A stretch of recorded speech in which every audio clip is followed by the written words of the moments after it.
mana ada sekitar 14 masyarakat yang kita beri sanksi, dan tentunya itu kita bekerjasama dengan Polda. Ini memang musim-musim lagi sport jantung ya, semua pihak, itu tidak hanya para anggota kita. Salah satu tujuan saya adalah perbanyak komunikasi. Jadi polisi itu sudah melakukan langkah preventif, represif.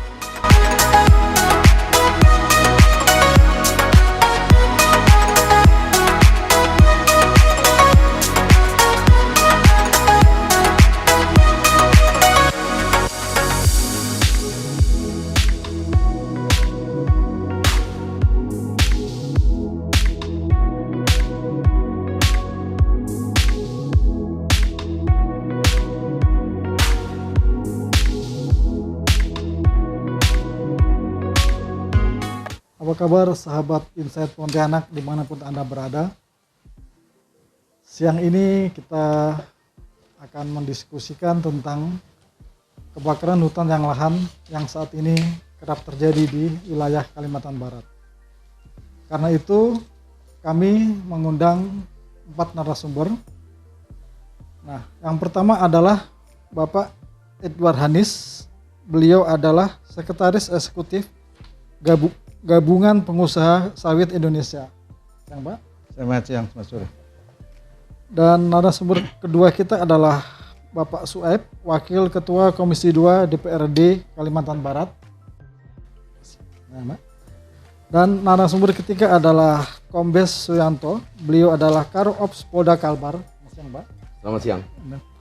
Dan narasumber kita satu lagi adalah Bapak Adiani, Kepala LH dan Kehutanan Kalimantan Barat. Namun saat ini beliau masih ada acara dan nanti akan menyusul.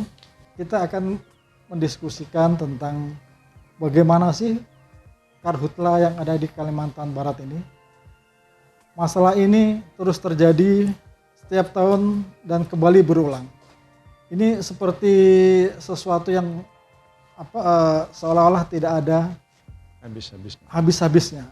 Penanganannya seperti apa, penyebabnya seperti apa, kemudian kondisi yang sebenarnya di lapangan seperti apa. Nah, karena itulah kami mengundang para narasumber yang memang punya kompetensi di bidangnya. Nah, saya akan bertanya kepada Bapak Edward Hanis.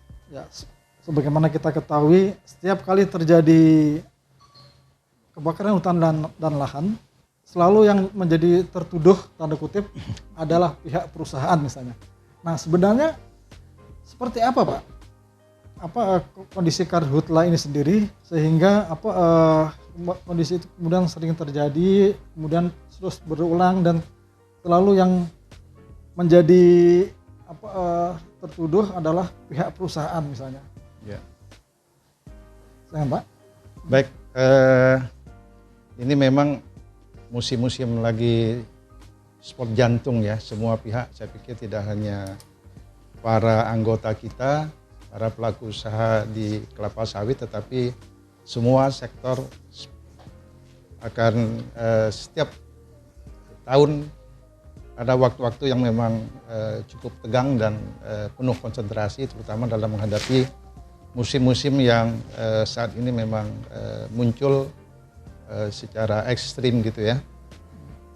Nah, sebelum saya mencoba menjelaskan berkaitan dengan sikap para pelaku usaha di bidang kelapa sawit, saya ingin menggambarkan dulu bahwa Kalbar ini memang luas kelapa sawit itu juga sudah cukup tinggi ya, 1,9 juta sekarang.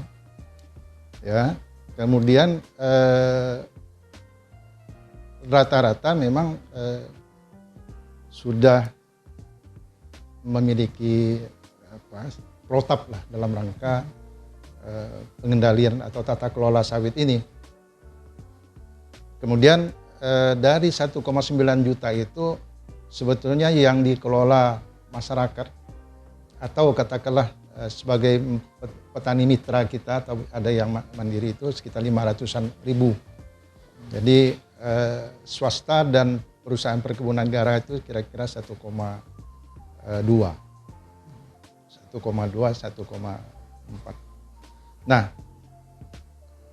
sebelum kita memulai usaha, sebetulnya kita dibekali dengan berbagai macam regulasi, ya. Baik itu dari membuka lahan, kemudian bagaimana kita mengolah limbah, bagaimana kita melakukan pendekatan atau pembinaan kepada masyarakat, semuanya itu sudah ada regulasi yang mengatur.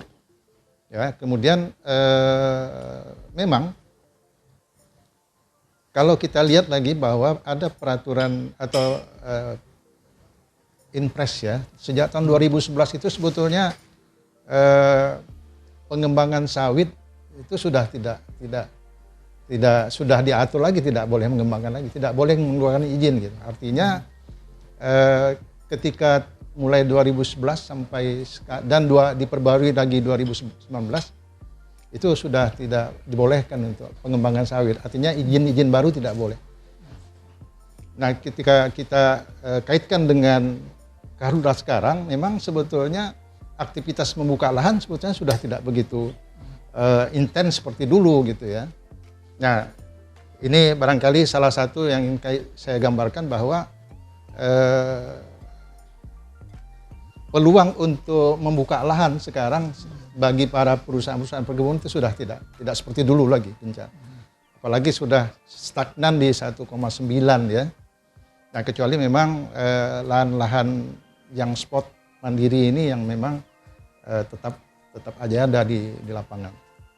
Nah, kemudian saya ingin juga sampaikan bahwa ketika kita mendapatkan izin areal, izin usaha perkebunan, atau nanti ditingkatkan menjadi HGU, salah satu persyaratannya adalah kita harus menyelesaikan hak-hak yang ada, hak-hak masyarakat yang ada di lahan yang konsesi tadi. Artinya ketika kita mulai membuka usaha, langkah pertama itu adalah kita melakukan proses perolehan lahan. Kalau itu lahan negara kita bisa garap, tapi kalau itu lahan masyarakat tentu kita harus ada proses perolehan lahan dulu dengan masyarakat. Nah, ketika proses kita pengalihan ataupun perolehan lahan dari ex masyarakat ini tidak seperti yang kita bayangkan langsung oke gitu. Tetapi di dalam areal konsesi ini ada lahan-lahan yang masih spot-spot yang tidak dikuasai oleh perusahaan, tetapi masih menjadi hak kelolanya ada di masyarakat, walaupun di dalam izin. Nah, hanya memang peraturan yang berkaitan dengan pengendalian lahan ini bahwa ketika terjadi kebakaran hutan dan lahan, maka lahan-lahan yang belum dikuasai itu menjadi tanggung jawab para pemegang izin. Walaupun itu sepenuhnya dikelola masyarakat gitu ya. Jadi sangat tinggi sekali potensi untuk terjadi kebakaran apabila diolah dengan cara-cara yang tidak sesuai dengan ketentuan yang ada. Terutama memang ketentuannya adalah membuka lahan tanpa bakar kan. Tapi ketika kita berbicara kearifan lokal, maka tentu dalam ini ada faktor-faktor yang diberikan toleransi kepada masyarakat untuk membuka lahan. Nah, ini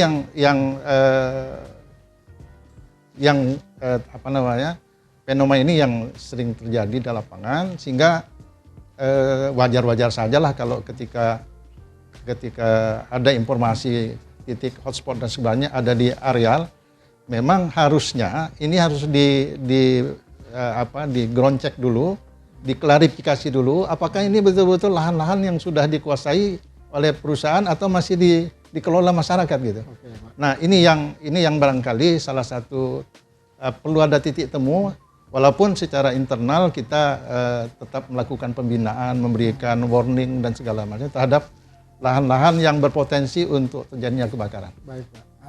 Nah, ini Pak, tadi Pak Edward Hanis menjelaskan bahwa ada protap-protap yang dimiliki oleh perusahaan dalam penanganan karhutla. Bahkan juga ada syarat-syarat yang diberikan oleh pemerintah sebelum perusahaan membuka sebuah lahan atau membuka sebuah perkebunan kelapa sawit. Ya. Kan bisa lebih dijelaskan nggak seperti apa sih Pak? Apakah mungkin juga peralatan apa yang diberikan, Ya. pelatihan kepada masyarakat apa yang dilakukan, atau mungkin pendirian embung misalnya, Iya. atau pembuatan tim penjinak api seperti apa Pak? Iya. Jadi ketika kita bicara mengantisipasi potensi kebakaran ini, memang rambu-rambunya sudah disiapkan oleh pemerintah, dan prinsipnya kita terutama anggota daripada GAPKI ini komit dan konsisten untuk mematuhi apa yang sudah diatur gitu ya. Nah, secara detail sebetulnya ketika membuka lahan itu harus tanpa bakar. Artinya kita harus menggunakan peralatan-peralatan mekanisasi dalam rangka membuka lahan.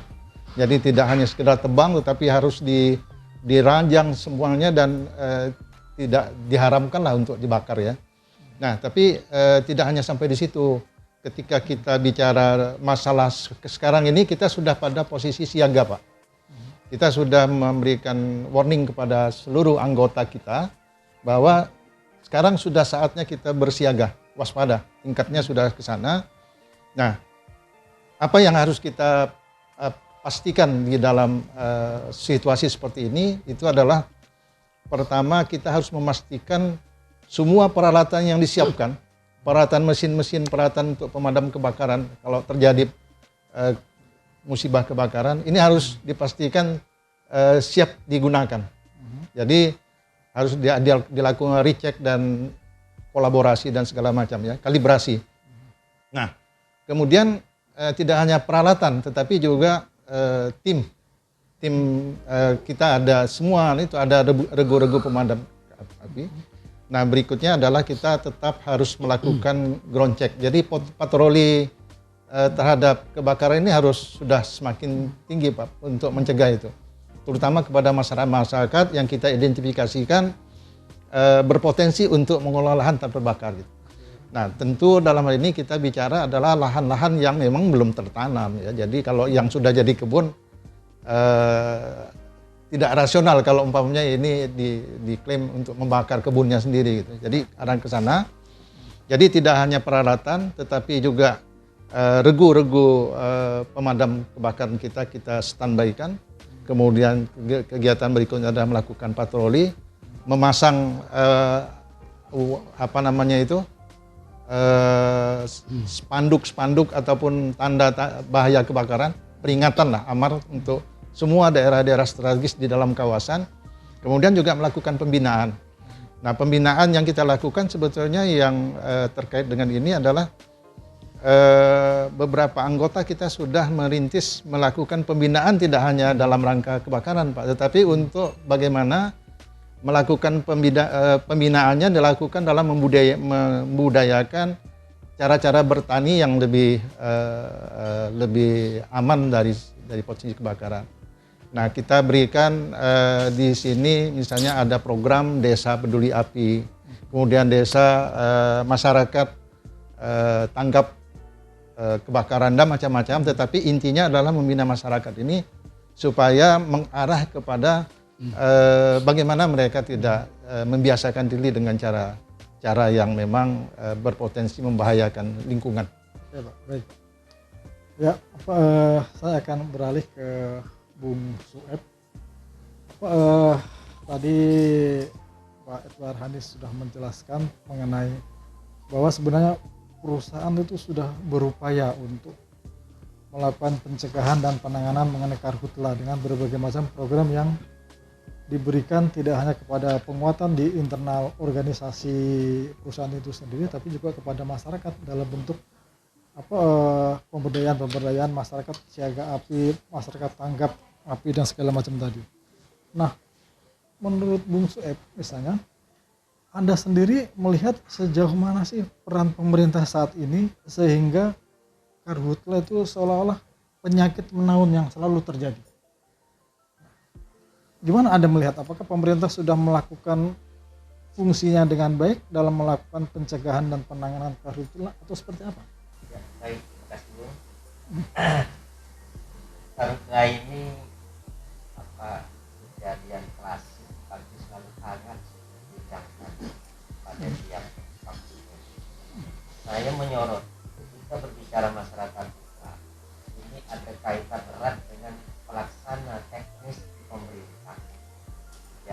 tiga pelaksana teknis di pemerintah tentunya yang menguasai atau berwenang di tingkat lahan. Pertama Dinas Pertanian, yang kedua Dinas Kehutanan, yang ketiga Dinas Perkebunan. Nah, kalau udah karhutla berarti ada ada kaitannya dengan tiga dinas teknis ini. Dari awal saya sudah minta kepada pemerintah buat master plan. Kita sampai hari ini tidak jelas master plan-nya. Pertanian lahan, luas pertanian kita berapa, luas perkebunan kita berapa, luas kehutanan kita berapa, sehingga selalu melempar tangan ini. Kalau sudah ada master plan dikuatkan dengan regulasi, maka tidak akan bergeser data, sehingga ketika ada kejadian seperti ini, masing-masing pelaksana teknis dinas yang terkait tentunya akan bisa berkoordinasi atau bertanggung jawab terhadap situasi yang ada. Ketika ya berbicara masalah kehutanan, sampai hari ini kehutan kita tidak jelas.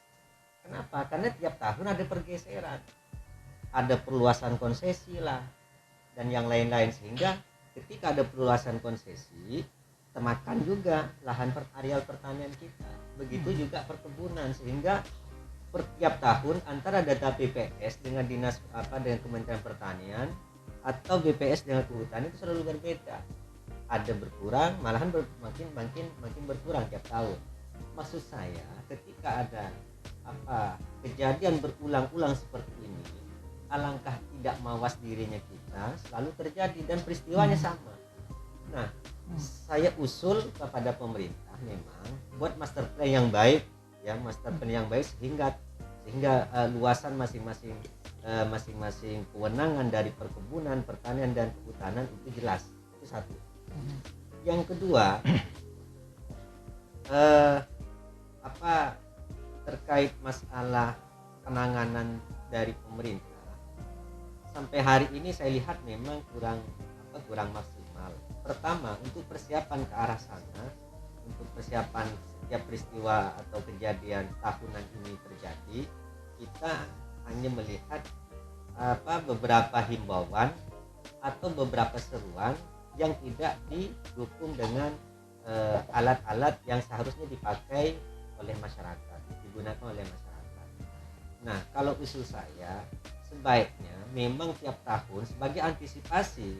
Kedua, pertama pemerintah memang harus menyediakan, pemerintah harus menyediakan alat seharusnya yang sudah harus standby sampai di desa.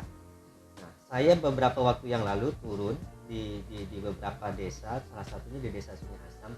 Mereka mengeluhkan peralatan, sehingga mereka mengajukan atau meminta pada saya minta bantuan supaya menyediakan selang yang sekiranya bisa panjangnya 200 sampai 400 meter. Yang kedua, mereka alat atau mesin itu memang kadang-kadang ada bisa dioperasikan dan kadang-kadang memang rusak, sehingga ketika rusak mereka tidak bisa ngapa-ngapa. Nah, jadi antara himbauan atau seruan dengan peralatan yang harus disediakan harus berimbang. Oke. Terus yang ketiga, terkait masalah juga kaitannya dengan pertanian yang harusnya bisa mengakomodir kearifan lokal. Kita ini serba sulit ketika kita menekan terhadap petani supaya tidak membakar lahan. Mereka mau bertani dengan apa? Kita ya mengukur untuk supaya masyarakat itu ketika mau ditekan supaya harus lebih modern, tidak tradisional, harus disesuaikan dengan kondisi. Masyarakat kita itu kan beda dengan di Jawa. Kita ini betul-betul masih minim konsep lah untuk mengarah ke modern masih.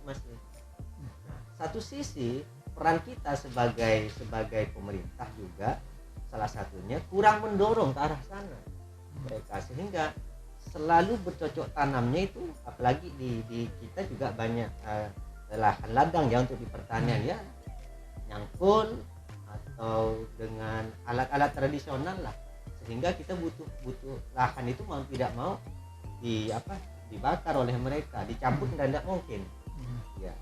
Nah, memang pembaharuan ke arah agak modern, semi modern lah, itu saya lihat masih belum maksimal kita lakukan di Kalimantan Barat. Saya melihat saya tahu betul sampai di mana anggarannya untuk arah pertanian yang lebih yang semi modern umpama, atau di perkebunan supaya tidak persiapan supaya ketika musim kemarau tidak terulang kembali kebakaran. Saya tahu betul anggarannya sampai di mana. Kita memang tidak maksimal anggaran di sana, kita tidak memaksakan. Makanya ketika kita rapat mitra dengan dinas perkebunan, kehutanan, pertanian, kita memang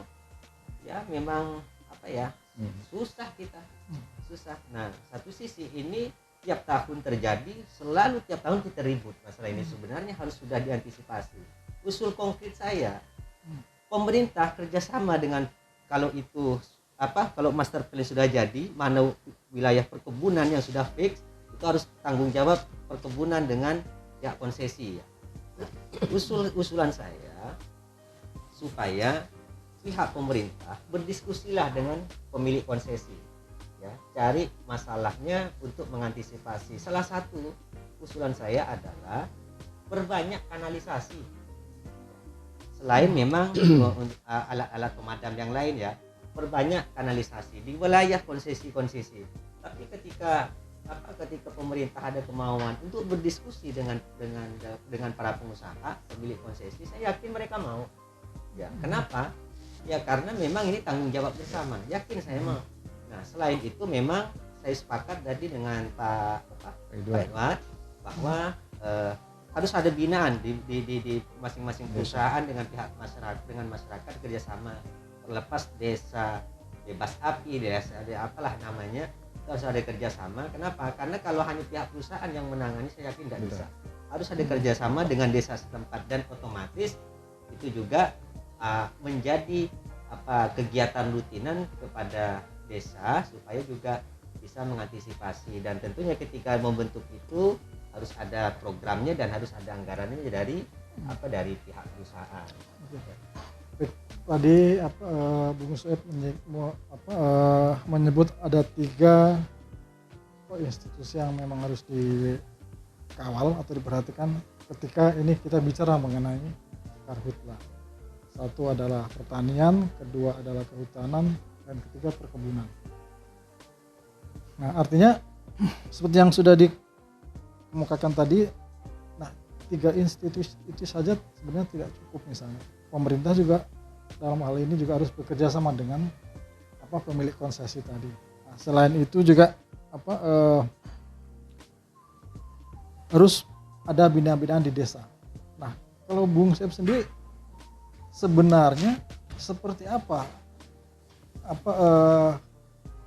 kemudian penganggaran yang harus dilakukan, juga kemudian juga Anda sebagai seorang anggota dewan, dari sisi penganggaran dan kemudian dari sisi regulasi apa yang kemudian harus dibuat supaya masalah ini tidak terus terjadi misalnya. Ya, pertama saya menyoroti dari sisi regulasi dulu. Ketika master plan sudah jadi, wilayahnya sudah jelas, maka regulasi harus diciptakan bersama.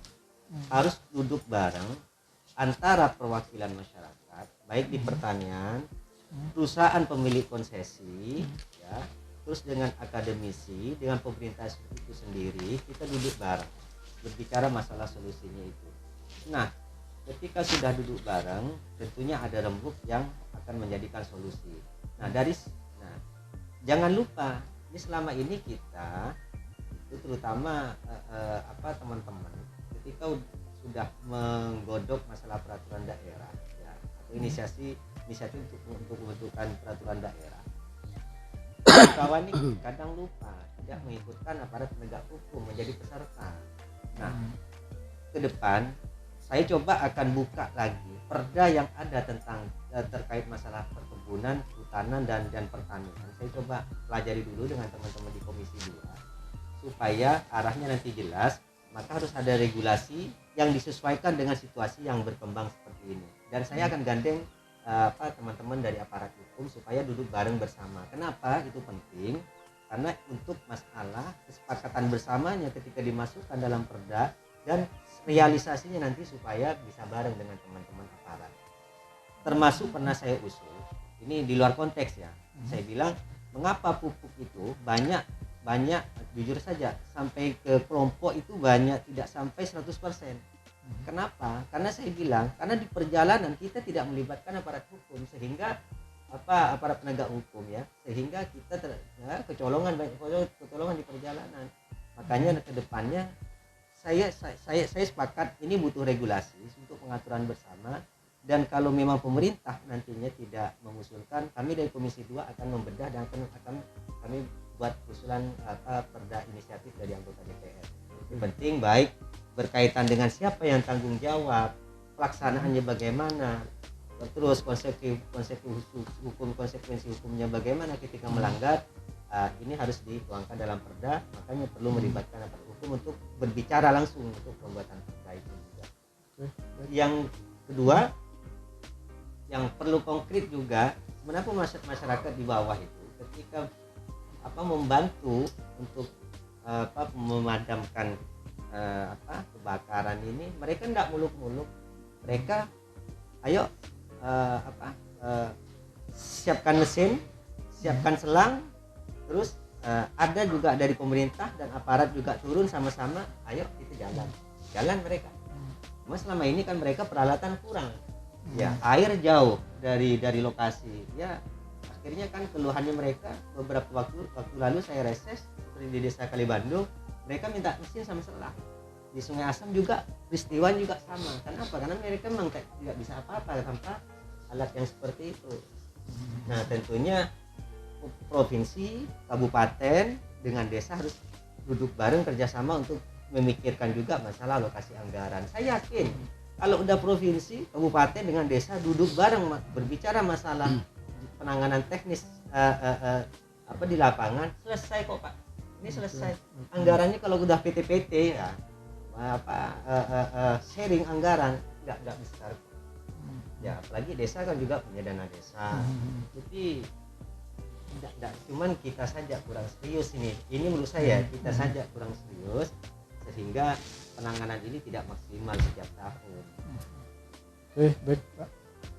Ya, yang kita dengar dari Pak Bung Sueb tadi ini, saya pindah ke Pak Suwanto. Ya, ini Pak, bagaimana Bapak melihat apakah yang mendasari dari masalah karhutla sendiri ini Pak? Nah, seolah-olah sekarang ini penanganan karhutla itu setelah peristiwa terjadi gitu Pak. Terus kemudian Bapak Edward maupun Bung Sueb tadi ada kerjasama yang harus dilakukan terhadap masyarakat desa dalam bagaimana mereka menyadari pentingnya penanganan masalah karhutla. Nah, kalau Bapak sendiri sebenarnya program-program itu sudah jalan atau seperti apa ya program yang sudah dilakukan oleh Polda dalam penanganan mengenai karhutla ini Pak? Terima kasih. Sebenarnya dari pihak kepolisian itu melalui Babin Kamtibmas yang tersebar dari Polres hingga Polsek itu sudah melakukan kegiatan penyuluhan maupun pembinaan kepada masyarakat, istilahnya kegiatan preventif, masuk desa, person to person, itu sudah melakukan kegiatan. Jadi kita ini sebenarnya dari pihak Polri ini sudah berupaya, namun kembali kesadaran masyarakat tentang pentingnya membuka lahan tidak dengan membakar. Karena dengan membuka lahan dengan cara bakar itu kan murah, praktis, cepat. Lah masyarakat itu masih pemahamannya seperti ini. Padahal dari pihak Polri ini sudah ada yang disidik, sudah diomongi, masih bakar dengan buka lahan masih dengan cara membakar, masih sudah bertahun-tahun itu kan berjalan dan penyidikan pun berjalan. Bukannya kita setelah api muncul baru kita kayak kebakaran jenggot, tapi kalau tidak kita lakukan mungkin kebakaran akan jauh lebih banyak. Karena upaya-upaya menyadarkan masyarakat dari perorangan-perorangan dalam suatu perkampungan kan 100 manusia belum tentu 50% taat. syukur-syukur kalau mereka itu sudah sadar. Karena pemahaman mereka bakar kan nggak lihat, nggak ketahuan. Cari waktu bakar. Padahal dia udah dikasih tahu. Nanti dampak hukumnya bagaimana, dampak polusi udaranya seperti apa, dampak sosialnya seperti apa. Sudah dikasih tahu, tapi namanya masyarakat kita ini belum istilahnya belum mau, kata Pak Dewan itu belum ada kemauan untuk bergeser dari membuka lahan dengan cara membakar menjadi membuka lahan dengan cara semi modern dengan yang ditunjang dengan peralatan. Nah, mungkin karena dari peralatannya ini belum ada sehingga mereka daripada membuka lahan 1 hektar 1 bulan baru kelar, ini dengan semalam dia bakar sudah selesai. Nah, bukan tidak tahu dampaknya, tapi tidak mau mikir dampaknya. Jadi polisi itu sudah melakukan langkah preemptif, preventif, represif. Preemptif itu dengan cara sosialisasi, pembinaan dan penyuluhan. Preemptif dengan melakukan penanggulangan kebakaran. Represinya melakukan penyidikan. Sudah lengkap sebenarnya semuanya. Sampai saat ini apakah sudah ada yang kemudian ditetapkan sebagai tersangka dalam masalah karhutla? Karena kembali lagi seolah-olah yang ditetapkan itu hanya masyarakat kecil gitu Pak. Bapak melihatnya itu seperti apa Pak? Sebenarnya malah masalah hukum ini tidak mengenal masyarakat kecil maupun masyarakat besar. Yep. Tidak mengenal masyarakat rakyat maupun korporasi dalam hal perkebunan. Siapa yang salah ya harus ditindak. Hukum tidak memandang. Itu kaya, itu miskin, itu besar, itu kecil. Nah, kebetulan untuk proses hukum yang sudah dilaksanakan ini, yang masuk di jajaran Polda Kalbar ini sudah ada yang dibuat penyidikan itu berjumlah 7 kasus.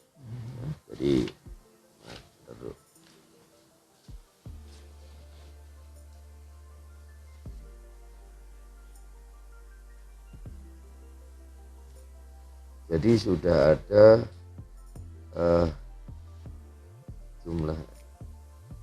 ada 8 dengan jumlah tersangkanya 9 orang.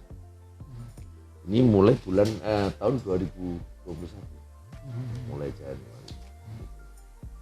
Dan memang kebetulan yang sudah terindikasi adalah perkebunan rakyat, jadi perorangan.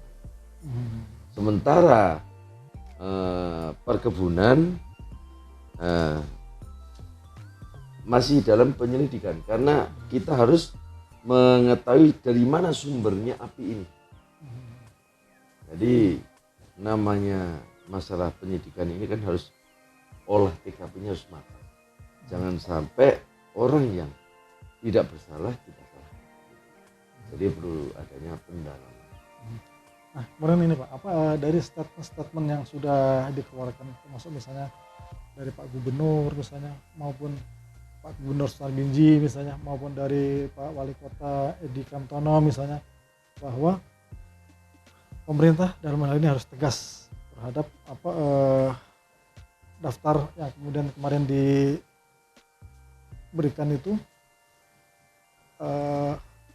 para pelanggar itu harus tindak, misalnya apakah itu kemudian dari perumahan apa segala macam misalnya, termasuk juga misalnya bagaimana pengawasan yang dilakukan terhadap lahan-lahan yang tahun kemarin maupun sekarang ini sudah dikasih pelang, seperti apa itu Pak ya?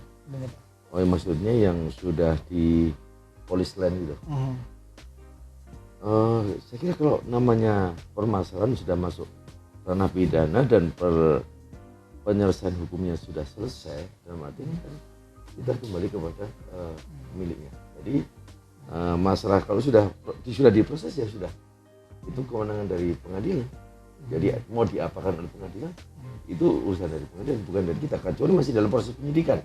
Selama proses penyidikan sampai selesai pengadilan masih ada istilahnya polis lain ya belum. Ini seolah-olah tidak ada efek jera terhadap penanganan masalah karhutla misalnya Pak, sehingga itu selalu terjadi setiap tahun dan kembali terulang. Bapak melihat seperti apa? Ya kembali Pak, itu dari perilaku manusia. Saya nyampaikan 10 manusia mesti 10 perilaku. Dari 10 orang ini belum tentu semuanya mau taat dan patuh pada aturan dan hukum. Nah, itu masalahnya, mentalitas kesadaran akan kepekaan dalam terhadap lingkungan dan sosialnya.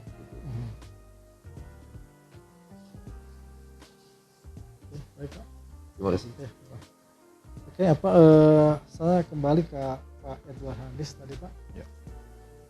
Ini tadi menarik Pak, seolah-olah ini perusahaan kebun sudah berjalan, terus ada regulasi yang sudah diberikan, tapi ternyata di satu sisi tidak ada semacam grand design atau master plan yang kemudian harus menjadi pijakan bagi tiga institusi tadi, misalnya pertanian, perkebunan maupun kehutanan tadi. Ya. Sehingga ketika ini tidak kepegang, akhirnya bisa membuat masalah tertentu. Ya. Nah, Bapak sendiri melihat hal itu seperti apa? Baik, terima kasih. Berdasarkan pengalaman terjadinya musibah kebakaran di daerah kita ini, kemudian pengalaman bagaimana penanganannya, memang kita sampai kepada satu kesimpulan bahwa dari sisi para pelaku usaha bahwa memang kuncinya adalah kebersamaan. Jadi tidak bisa ditangani secara parsial oleh masing-masing pihak. Baik itu corporate, baik itu masyarakat, baik itu semuanya harus ditangani dalam satu sistem yang terpadu, Pak. Yang berikutnya kami juga melihat bahwa yang dikatakan Pak Sueb selaku wakil rakyat itu betul, Pak. Memang harus ada grand strategi yang dibuat oleh pemerintah dengan mengacu atau mempelajari kejadian-kejadian yang lama. Seperti saya contoh begini, dengan bertahun-tahunnya terjadi, sebetulnya kita bisa petakan itu, Pak. Di mana sih yang sering-sering terbakar itu di mana kan gitu. Nah, artinya kita bisa melihat paling tidak petakan mana daerah yang masih dianggap aman, mana dianggap yang harus diwaspadai, mana yang sangat berpotensi untuk terjadinya kebakaran. Nah, kalau kita sudah punya peta seperti ini, punya data yang memang berdasarkan kejadian-kejadian sebelumnya, saya pikir kalau yang namanya masyarakat juga yang mengusahakan usaha tani dalam rangka kepenuhan untuk pangan, rasa-rasanya juga tidak artinya peluang kecil untuk mereka berpindah-pindah gitu. Pasti di tempat itu juga gitu loh. Nah, ketika kita sudah punya peta dan sudah kita bisa identifikasi di mana ini yang sering-sering terbakar, baru kita duduk bersama ada yang dikatakan Pak Yusuf tadi. Kita coba rumuskan apa nih strateginya untuk yang kawasan-kawasan yang sudah teridentifikasi, tentu nanti cara penanganannya juga harus disesuaikan dengan kondisi setempat. Nah, bagaimana masyarakatnya, apa yang diperlukan, apakah tadi selang atau sarana prasarana, apakah di sana ada komoditi-komoditi yang punya nilai ekonomi tinggi yang diusahakan gitu. Nah, yang berikutnya yang kami lihat juga bahwa di samping kita memerlukan peta atau pemetaan terhadap titik-titik yang memang jadi langganan terbakar ini, tentu kita nanti bisa merumuskan bagaimana cara menangani atau mengantisipasi. Yang berikutnya adalah yang kita lihat, Pak, di lapangan memang kebersamaan ini harus dikembangkan terus. Jadi kita melihat dari beberapa benchmark ataupun rintisan model yang kita buat memang berbeda, Pak, dengan yang sudah tersentuh dengan yang belum gitu ya. Yang belum itu tentu daerah-daerah sekitar kawasan yang memang di luar jangkauan kita juga gitu ya. Tapi yang di dalam jangkauan kita memang terjadi ada perbedaan lah perilaku. Nah, yang berikutnya sebetulnya memang kalau di kita Pak, terus terang sudah secara eksternal sering-sering dengan teman-teman dari aparat kepolisian untuk bersama-sama lakukan pembinaan, dan pada daerah-daerah yang berpotensi tadi, pada titik-titik yang berpotensi itu kita komunikasikan dan sering-sering kita koordinasikan. Nah, satu hal yang ingin saya sampaikan dalam kesempatan ini bahwa salah satu komitmen dan antisipasi bagi corporate, khususnya anggota GAPKI dalam rangka mengantisipasi kebakaran ini, sebetulnya kita secara kawasan Kalimantan Pak, tidak hanya Kalbar tetapi Borneo, itu sudah membangun kerjasama dengan Kementerian Lingkungan Hidup, Kehutanan dan Lingkungan Hidup, dan BPPT. Itu dalam rangka kita apabila terjadi iklim yang sangat ekstrim dan tidak bisa dikendalikan secara ground operasional, kita sudah menyiapkan yang namanya teknologi TMC, teknologi mengelola cuaca gitu loh. Jadi TMC itu teknologi modifikasi cuaca. Jadi artinya kita menambah potensi-potensi terjadinya hujan. Nah, jadi ini dengan pihak BPPT. Tapi memang ada standar-standar kriteria yang disiapkan kapan ini bisa operasional gitu. Jadi ini sangat pada jurus terakhir lah istilahnya begitu. Dan kalau kawasan Borneo istilahnya dalam hal ini Kalimantan sudah diperlukan untuk langkah-langkah TMC seperti itu. Jadi ini salah satu tadi internal, kemudian eksternal seperti itu Pak. Nah seperti tadi mungkin berkaitan dengan embung segala itu mungkin daerah-daerah yang kanal, mungkin daerah-daerah pasang surut. Di sini memang perlu. Jadi harusnya nanti petunjuk teknis dari pemerintah itu mana yang harus pakai pengelolaan pakai kanal, mana yang harus pakai embung gitu. Kalau di daerah pasang surut ini lebih pas dia menggunakan memperbanyak kanal atau manajemen kanalnya. Tapi mungkin daerah-daerah daratan, daerah-daerah ini memang harus ada embung gitu. Jadi ini juga harus disesuaikan. Nah regulasi ini harus jelas gitu. Mana yang prioritas kanal, mana yang prioritas embung. Nah kemudian juga yang kita lihat bahwa harus ada penegasan. Sekarang ini kan salah satu prasarana untuk memantau terjadinya titik api atau kebakaran itu adalah menara api Pak. Ini diwajibkan oleh semua corporate untuk menyiapkan dalam skala sekian hektar, sekian titik. Nah, barangkali ini juga sudah dipikirkan gitu, tidak apa memang harus menara api gitu ya. Kita sudah pada masuk kepada teknologi yang lebih baik gitu ya. Misalnya diminta yang kami lakukan sebetulnya tidak hanya melalui menara api, tetapi cukup di ruangan seperti ini kita sudah bisa kendalikan namanya pemantau yang kita sebut drone itu Pak. Itu kan cakupannya cukup luas gitu. Dan siang malam bisa kerja, cukup tidak harus manjat ke menara gitu untuk memantau dengan ini barangkali perlu dipikirkan juga. Sudah harus masuk di dalam regulasi ataupun pedoman-pedoman teknis yang berkaitan dengan pemerintah tadi. Apakah itu nanti ditangani oleh kehutanan, pertanian ataupun perkebunan, tetapi yang jelas di perkebunan itu dipersyaratkan salah satu prasarana pengendali kebakaran, pemantau kebakaran itu adalah menara api. Nah, kami melihat bahwa akan lebih efisien dan lebih efektif apabila menggunakan drone. Ya, jadi peralatan pemantau yang kita kendalikan pakai remote itu ternyata cukup baik gitu. Nah, ini kan barangkali perlu juga ada pengaturan, penegasan. Oh, menara barangkali bisa disubstitusikan dengan drone yang bisa dipantau lebih kapan saja bisa dipantau gitu, tidak perlu secara manual. Demikian Pak. Sedang membicarakan mengenai penanganan karhutla yang ada di Kalimantan Barat ya. Sejauh mana sih pemerintah Kalbar dalam hal ini adalah KLH dan Kehutanan itu punya program spesifik dalam penanganan mengenai karhutla ini tadi misalnya. Ya. Seperti apa yang sudah dilakukan? Baik, makasih. Maaf nih terlambat nih. Komandan, Pak Sueb dan Pak Lewat. Baik, mungkin Kalimantan Barat ini kan selalu terjadi kebakaran hutan dan lahan. Dan setiap tahun rutin terjadi. Dan ini yang terbesar yaitu pada tahun 2015. 2015 terbakarlah seluas 93.000 hektar. Sehingga pada saat itu kita melihat apa sih program ke depan.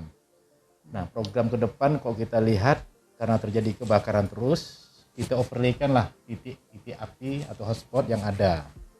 Nah, setelah kita lihat ternyata titik-titik api itu berada sebagian besar berada di areal gambut. Maka pada tahun 2016, karena data 2015, Presiden Jokowi itu membuat kebijakan pembentukan satu institusi khusus untuk menangani gambut yang kita kenal dengan Badan Restorasi Gambut. Nah, restorasi gambut ini bekerja untuk memulihkan, untuk merestorasi restorasi gambut yang sudah rusak, kemudian yang sudah rusak inilah yang mudah terbakar karena kering. Nah, tentunya Kalimantan Barat ini kan mempunyai luas 14 juta hektar. Dari 14 juta hektar ini ada sekitar 1,7 juta hektar gambut. 1,7 juta hektar ini gambut ini ada yang berada dalam kawasan hutan, ada di APL.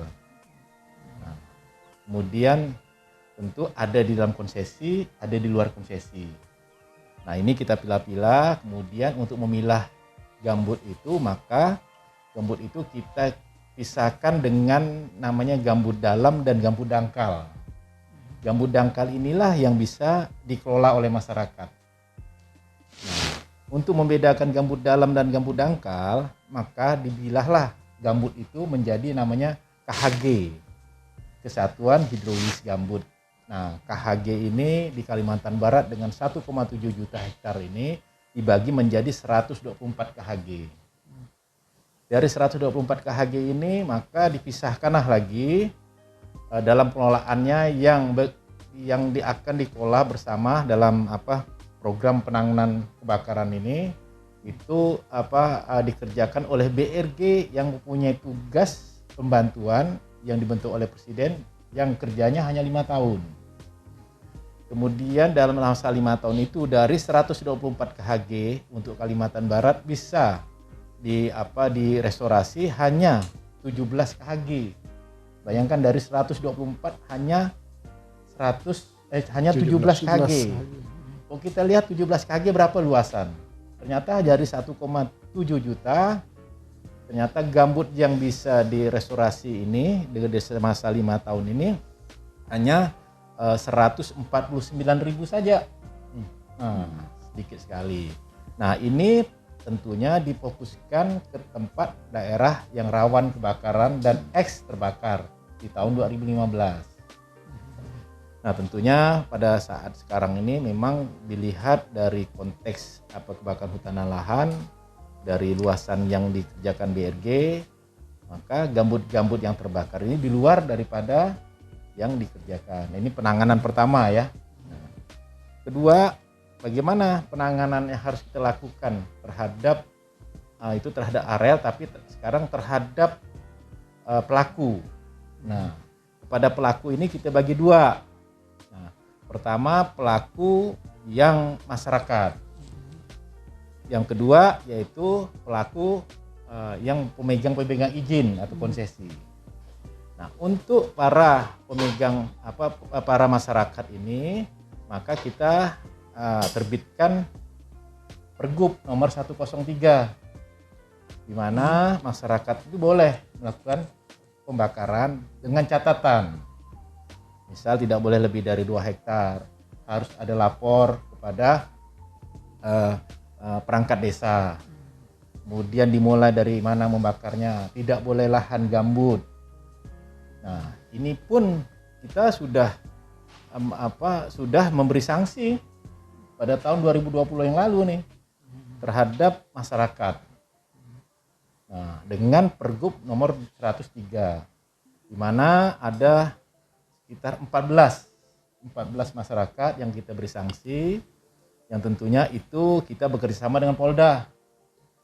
Nah, dengan Polda mereka menangkap 14 orang ini, diinikan ke kita, berkasnya itu disampaikan kita, maka kita kemudian menindaklanjuti untuk disampaikan kepada kabupaten kota. Karena ini bukan tindakan pidana, ada 2 sanksi yang kita berikan kepada masyarakat. Pertama adalah sanksi administrasi. Nanti kembali kepada pemerintah perangkat desa. Sanksi administrasi apa yang akan dikenakan? Apakah mereka mengurus KK tidak diperkenankan, mengurus KTP, nah seterusnya masa administrasi. Jika tidak ke administrasi, maka kita kenakan denda. Nah, yang mengatur denda ini pemangku adat. Nah, ini yang kita kerjasamakan ya kepada masyarakat. Nah, kemudian kepada pemegang izin. Nah, kepada pemegang izin ini kita sudah membuat Pergub nomor 39 yang baru lagi menjadi nomor 97. Di mana setiap kita lihat kalau konsesi terjadi kebakaran di lokasinya, ini mereka bisa kena misalnya areal yang terbakar. Kalau memang itu sengaja, mereka tidak boleh melakukan kegiatan aktivitas di area yang terbakar itu selama 5 tahun. Yang tidak sengaja 3 tahun. Dengan catatan kalau terjadi pemadaman di area tersebut, maka pihak konsesi harus mengganti rugi pembiayaan yang dikeluarkan oleh pemerintah, baik itu Polda, TNI maupun BPBD atau Manggala Agni. Nah, ini yang kita lakukan, maka terjaringlah 20 perusahaan pada tahun 2019. Nah, tentu ini terus berlaku nih. Nah, kemudian pada tahun 2019 juga kita sudah memberikan peringatan terhadap 157 perusahaan. Nah, 157 perusahaan ini kita berikan peringatan. Kemudian kita kerjasama dengan Gakum dan Polda. Jika di tahun ini 157 perusahaan yang memang terindikasi terbakar, maka mereka akan kita beri sanksi sampai kepada pencabutan izin. Nah, sekarang kawan-kawan sedang bergerak nih lewat untuk melihat lokasi yang terindikasi bakar. Nah, kemudian tentunya kenapa ini bisa terjadi lahan-lahan yang terbakar? Karena kita lihat konteks tadi gambut kan. Kemudian ini harus kerja berat, bukan kerja berat, sebenarnya tidak berat bagi konsesi. Konsesi harus juga melihat dari wilayah kerjanya. Wilayah kerjanya itu kan berdasarkan izin usaha perkebunannya ya Pak Iwad ya. Ya. Nah, harusnya mereka mendata kepemilikan lahan.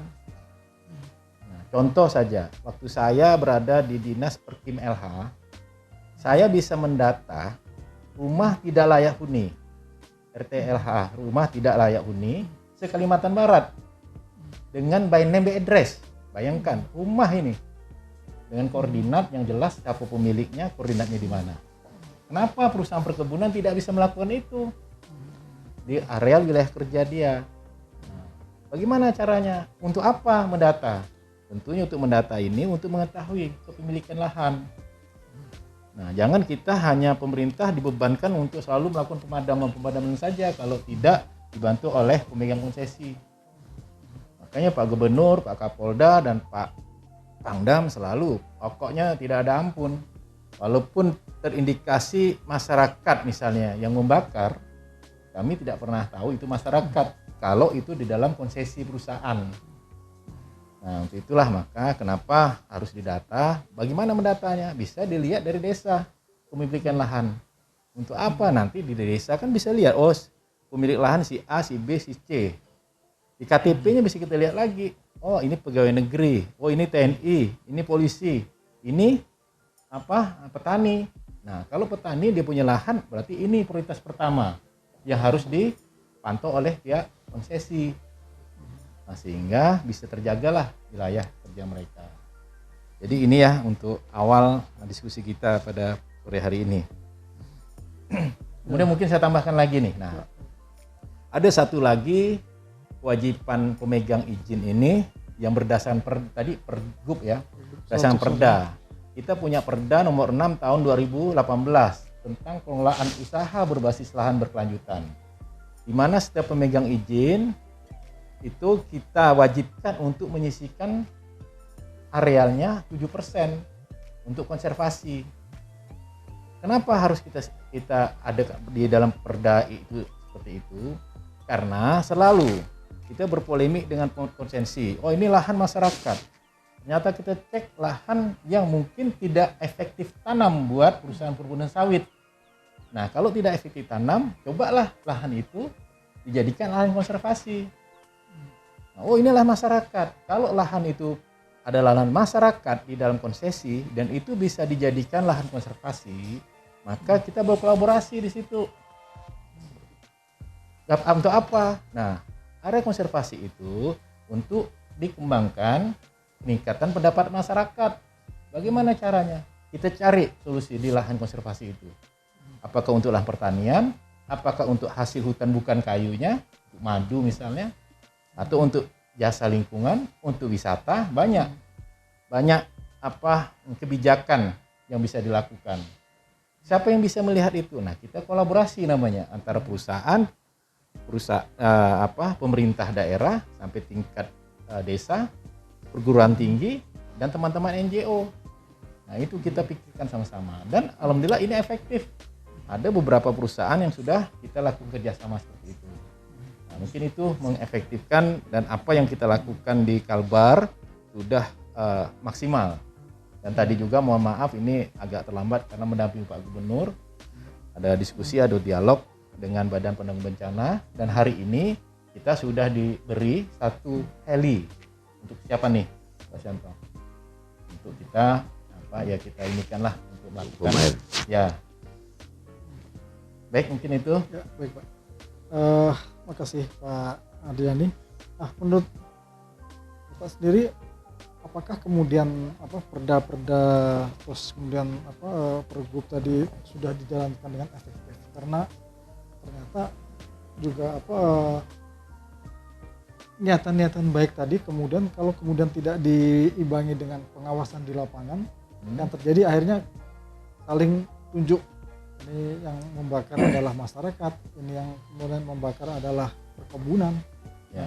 Itu bagaimana kemudian mengurangi masalah itu sehingga tidak saling tunjuk dan adanya pengawasan lapangan yang ketat sehingga masalah itu kemudian bisa dieliminir. Ya, jadi kita tentunya peraturan daerah yang kita buat ini sangat efektif. Di mana kita bisa melihat ini efektif? Ternyata misal Pergub nomor 39 itu sudah kita gunakan dan sudah ada beberapa konsesi kita beri sanksi administrasi. Berarti efektif itu. Yang kedua, Pergub 1103 udah ada yang tadi saya sampaikan, ada 14 masyarakat. Nah, kemudian bagaimana berpolemik, wah inilah masyarakat, inilah konsesi. Nah, ini pembelajaran di tahun 2021 ini. Di awal tahun sudah ada sampai 1000 lebih ada titik totalnya ya. 1000 lebih titik hotspot yang semuanya terindikasi di lahan konsesi nih Pak Irwan. Nah, kita belum turun nih, Polda belum turun, TNI belum, Gakum dan kita belum turun. Yang terindikasi misalnya ada 28 perusahaan terindikasi terbakar. Sebelum kita turun kita minta konfirmasi ke pihak perusahaan. Udah kita lakukan dan semua perusahaan menginformasikan ini bukan di konsesi kami. Dari 28 kami langsung turun. Kita justifikasi 2 lokasi saja. Ternyata 2 itu berada di konsesi. Yang 2009 tadi. 2021 ini. Nah, ini mungkin baru 2. Nanti berarti 26 lagi baru kita inikan. Ini kita belum koordinasi maksimal dengan kawan-kawan di TNI, di Polda, walaupun beberapa waktu lalu ya Pak Yanto ya, kita sudah ada pertemuan untuk menyikapi kabut asap di sekitar Bandara Supadio. Baik, Pak.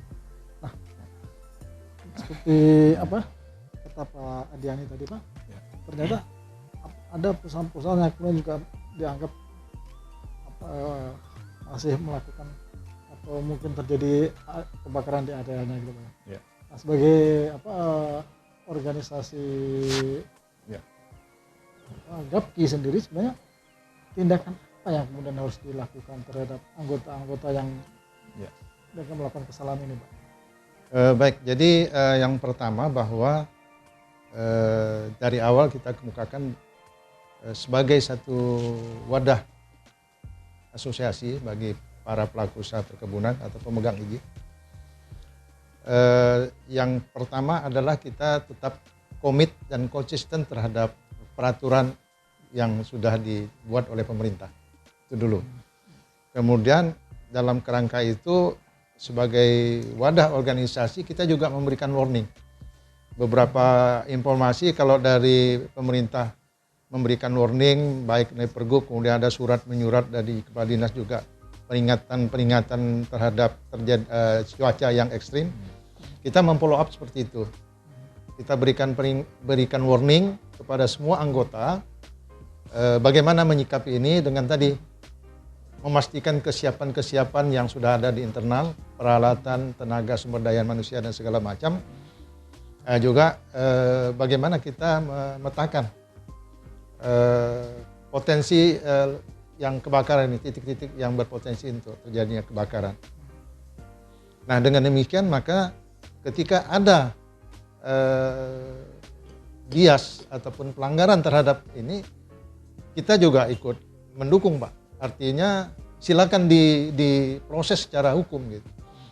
Nah, yang memang yang dikatakan Pak Adiani bahwa ada seperti itu di dalam area konsesi. Tapi tadi yang sudah saya kemukakan bahwa di dalam areal ini ada yang memang kan ketika kita mendapatkan izin itu lahan masih dalam tanda kutip belum semuanya sepenuhnya bisa dikelola.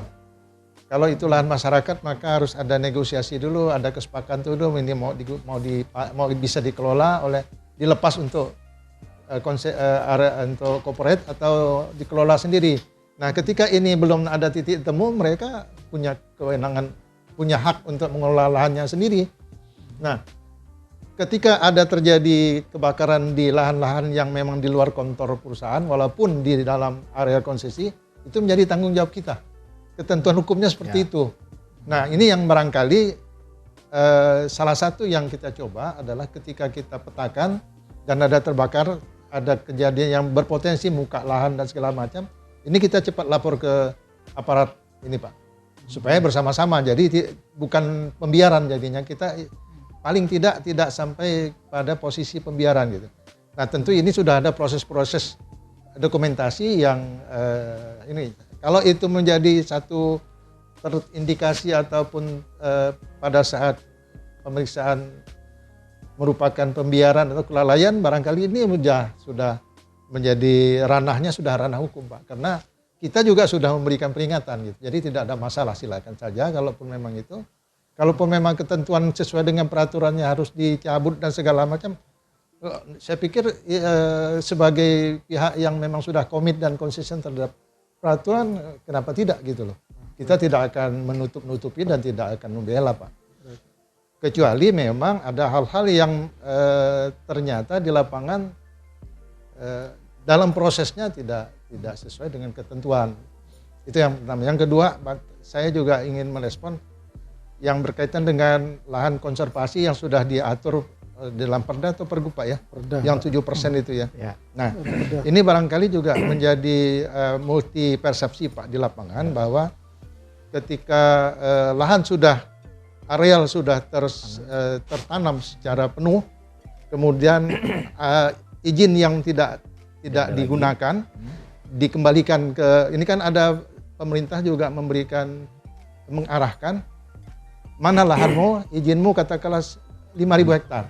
Ternyata yang dipakai 4.000 gitu ya.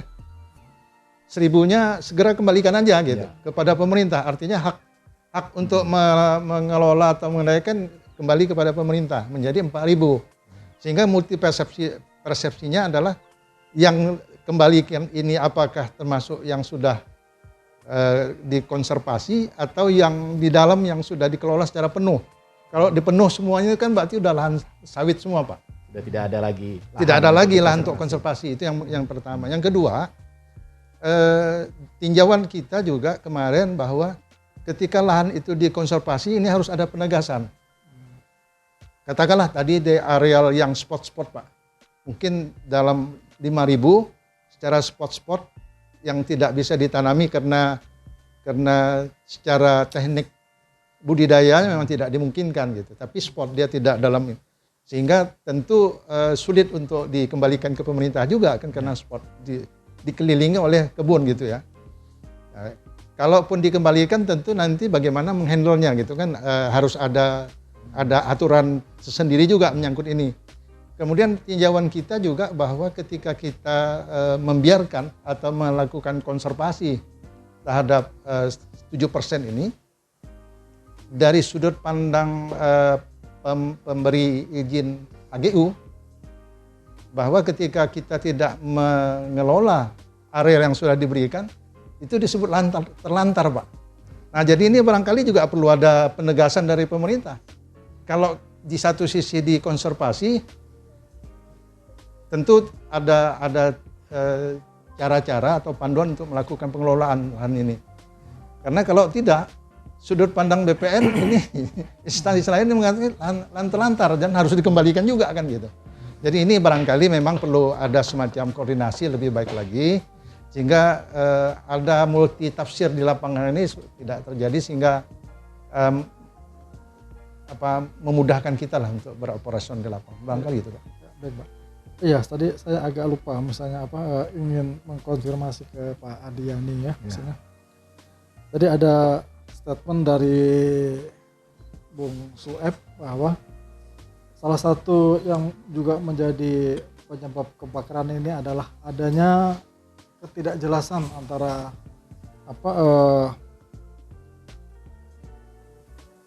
tiga institusi pertanian, perkebunan dan kehutanan ini yang kemudian bagaimana peta-peta mereka juga tidak jelas berapa luasannya dan seringkali juga cara dalam penanganan tiga institusi itu yang tidak sinkron sehingga juga bisa saja kemudian menyebabkan karhutla yang tidak bisa tertangani dengan baik.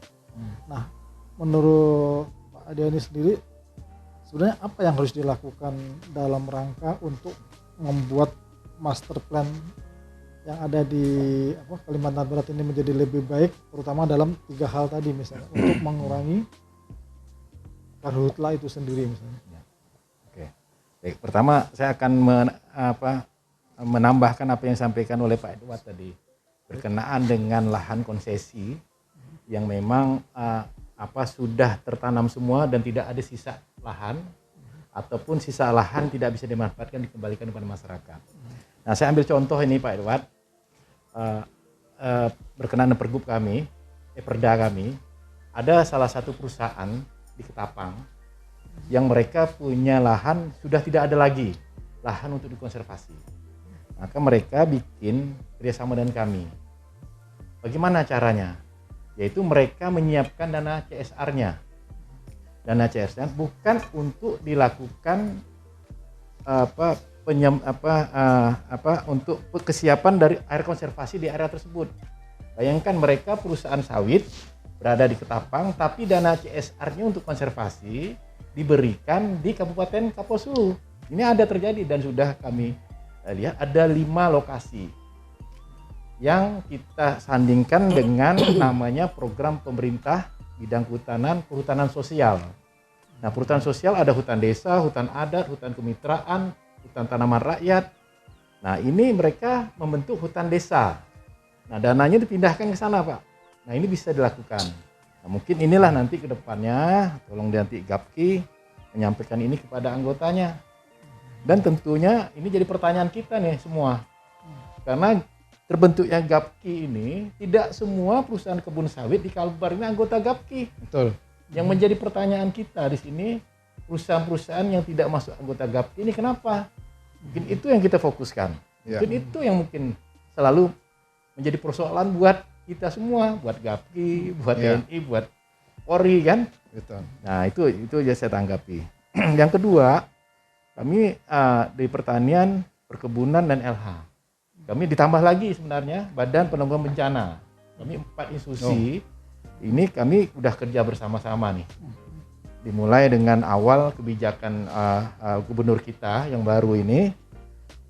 Kita udah berjalan dari sejak tahun 2019. Beliau dilantik 2018 ya Pak Syed ya. Nah, 2019 kita bekerja. Yang memang selama ini dianggap kita jalan sendiri-sendiri. Kemudian 2019 kita udah bekerja bersama. Apa hasil dari kerjasama itu? Pertama kami menyusun Pergub. Nah, Pergub 39 itu dilakukan kita bersama-sama. Pergub tentang pertanian itu yang lahan kearifan lokal 103 juga bersama-sama. Dan seyogyanya kalau kami tadi udah saya sampaikan dari konsesi harus mendata luasan areal kepemilikan lahan ini. Nah, seyogyanya juga di pertanian juga demikian. Sehingga kita bisa memadukan, mensinergiskan. Nah, tapi saya tidak bisa menyampaikan itu ke bidang pertanian atau perkebunan, tapi kami coba mensinergiskan masing-masing aktivitas di masing-masing bidang ini. Dan LH tentunya kami dengan Polda, kami kalau ada pelanggaran, kami yang memberi sanksi. Nah, kami ada penegak hukumnya di situ, ada Gakum juga di situ. Nah, tentunya ini semua data kami peroleh dari Dinas Perkebunan kalau itu di lahan konsesi. Jadi memang kami sudah sinergis untuk itu. Cuma kami memang memerlukan, tadi yang disampaikan Pak Suyo, memang kami memerlukan data-data di mana sih lahan pertanian masyarakat. Karena ini susah juga mungkin dari Dinas Pertanian mendata. Karena namanya pertanian ini ada memang petani, ada peladang, ada penggarap. Nah ini, tapi sebenarnya area mungkin harus ada tata ruang pertanian sendiri. Iya. Sehingga kita bisa mendata. Kami kemarin BPN pun kami panggil Pak untuk membahas persoalan ini. Dan ternyata kita tidak bisa langsung memvonis untuk mencabut sertifikatnya kalau memang itu SHM ya. Nah, itu juga aja persoalan buat kita untuk menindaklanjuti sanksi administrasi kepada pemilik lahan. Mungkin itu. Baik, pemirsa, kita sudah bincang-bincang cukup lama, hampir. Nah, saya akan memberikan closing statement untuk keempat narasumber kita. Mungkin silakan Pak Edward Hanis dulu untuk memberikan closing statement terhadap diskusi kita sore ini. Baik, pertama-tama kami dari GAPKI Pak menyampaikan apresiasi terhadap pertemuan ini dan terima kasih yang sebesar-besarnya kita bisa saling menukar informasi, saling berdiskusi dan bisa setidaknya ada pemikiran awal bagaimana menyikapi potensi kebakaran hutan ke depan. Dan sebagai akhir kata, kunci daripada menyikapi ini adalah bagaimana kita membangun sistem yang solid dalam rangka ini dan adalah kebersamaan. Semua pihak harus bersama-sama bekerja dan konsen terhadap persoalan karhutla di Kalimantan Barat. Barangkali itu demikian. Terima kasih. Ya, saya berikan waktu kepada Bung Sueb untuk closing statement-nya.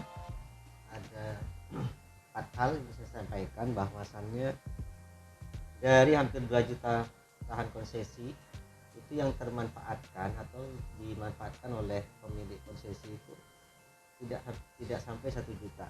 1 juta lahan itu dibiarkan. Saya minta kepada pemerintah yang terkait supaya lahan yang terbengkalai itu dicabut saja izinnya dan diambil alih oleh pemerintah. Itu biar tegas dan supaya penanganannya jelas nanti ketika ada kebakaran lagi. Yang kedua banyak banyak lahan warga yang masuk di wilayah konsesi secara tidak diizinkan oleh warga. Makanya banyak di sekitar wilayah konsesi juga yang seharusnya lahan itu milik warga, ya warga tidak memanfaatkan sehingga terbengkalai, dan ketika terbengkalai itu banyak ketika musim kemarau terkena kebakaran. Nah, rata-rata di Kalimantan Barat kebakaran ini terjadi dikarenakan wilayah tidur tidak dimanfaatkan. Itu kita boleh lihat dikarenakan pertama lahan warga masuk wilayah konsesi, ya warga komplain gimana itu tidak jelas sampai sekarang, banyak itu sampai permukiman ada, dan wilayah konsesi tapi tidak dimanfaatkan, hanya sebagian saja, kata Pak Iqbal tadi sudah disampaikan. Nah, yang ketiga adalah minta kepada minta kepada perusahaan pemilik konsesi supaya memperjelas tata ruang wilayah konsesinya. Maksud saya dalam tata ruang ini bukan memperjelas pemetaannya saja, tapi di mana fasilitas umumnya, di mana lokasi pemadam kebakarannya, atau di mana yang dengan yang lain-lain, sehingga dan itu harus dipertanggungjawabkan terhadap dinas terkait. Sampai hari ini laporan dari dinas perkebunan, seharusnya perusahaan itu memberikan laporan rutin dalam setiap bulan atau triwulan. Sampai hari ini masih banyak perusahaan yang tidak mengikutkan aturan itu, bahkan setahun sekali, bahkan 6 bulan sekali, 7 bulan sekali itu memberikan laporan, padahal itu seharusnya mereka rutin memberikan laporan terhadap perkembangan perusahaan perkebunan yang ada. Nah, maka saya minta supaya pemerintah ke perusahaan memperjelas tata ruangnya yang betul-betul baik dan dipertanggungjawabkan. Dan yang keempat, saya minta juga aparat hukum, teman-teman di kepolisian nanti juga mengedukasikan, memperjelas masalah peraturan daerah yang 2018 sudah disahkan terkait pembukaan lahan wilayah pertanian, bahwa di situ itu 1-2 hektar itu bisa dimanfaatkan oleh petani dengan cara membakar, tapi tidak dengan sekaligus. Itu bisa nanti dipelajari. Sehingga maksud saya begini, petani kita itu banyak tradisional di sini. Sekarang itu ketakutan mereka. Banyak laporan ke saya, mereka mau bertani, satu sisi mereka pingin memenuhi pangan, kondisi miskin, memenuhi pangan harus bertani, mau membuka lahan dengan tidak membakar, mereka tidak punya alat. Dan itu bisa nanti juga saya minta kepada aparat hukum juga mensosialisasikan perda dari gubernur yang sudah kita bahas. Dan itu supaya ada ketenangan lah bersama. Karena apa? Saya anak petani merasakan apa yang kondisi hari ini, apalagi terjepit dengan kondisi pandemi, sangat-sangat luar biasa kondisinya, memprihatinkan sekali. Apalagi di perkampungan ada pertanian yang kondisinya ladang, itu bisa nanam padi itu hanya 1 tahun sekali, Bung. Tidak bisa 2 kali. Ketika dalam 1 tahun ini dia tidak nanam, mereka akan kesulitan untuk memenuhi pangan rumah tangga. Saya kira begitu. Mohonlah kita semuanya kerjasama supaya lebih baik ke depannya. Ya, baik. Silakan Pak Suyanto. Terima kasih. Kami menyampaikan bahwa Polda dalam mengantisipasi kebakaran hutan ini, dari Bapak Kapolda sendiri sudah berkali-kali turun ke lokasi-lokasi maupun melakukan pengecekan kepada jajarannya di Polres sampai ke Polsek, dan mengingatkan akan upaya-upaya yang harus dilakukan polisi, Polri, Polda Kalbar dalam mengantisipasi kebakaran, dan mengingatkan untuk menggerakkan selalu Babin Kamtibmas untuk selalu turun ke masyarakat. Ini Pak Kapolda selalu membantu itu, mengingatkan. Kedua, Polda dalam mengantisipasi ini telah membentuk Satgas. Itu mulai dari Polda sampai ke Polres jajaran, semuanya untuk antisipasi. Dan ketiga, membangun kerjasama dalam rangka penanganan karhutla ini dengan stakeholder yang ada di wilayah masing-masing. Seperti kami kemarin lihat Pak Kapolda, Pangdam melakukan pengecekan di Manggala Agni, ke Rasol untuk mengecek ke kejadian kebakaran hutan, kebakaran lahan. Kemudian malam juga ikut turun ke lapangan untuk melakukan pengecekan lokasi kebakaran. Dan Pak Kapolda sering mengingatkan untuk para lahan konsesi ini mumpung belum belum musim kemarau, untuk kanal-kanal dan embung agar diperbaiki kembali. Kanalnya diperlebar dan diperdalam. Untuk embungnya diperdalam dan diperlebar.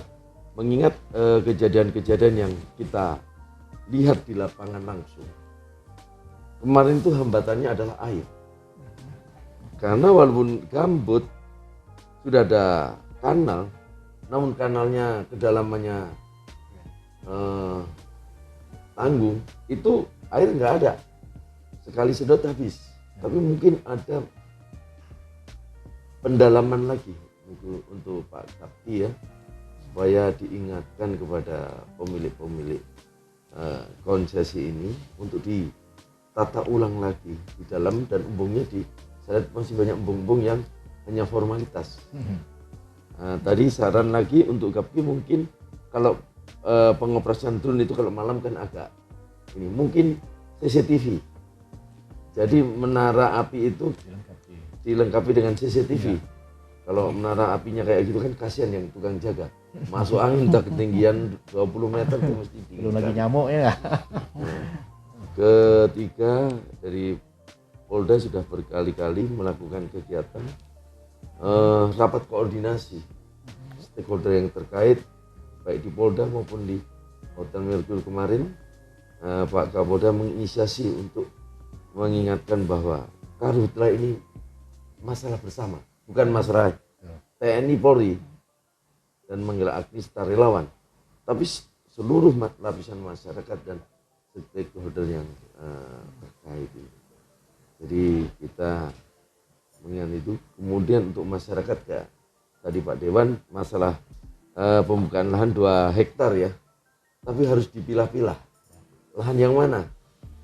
Kalau gambut nggak usah 2 hektar, 1/4 hektar bisa merambatnya ratusan hektar.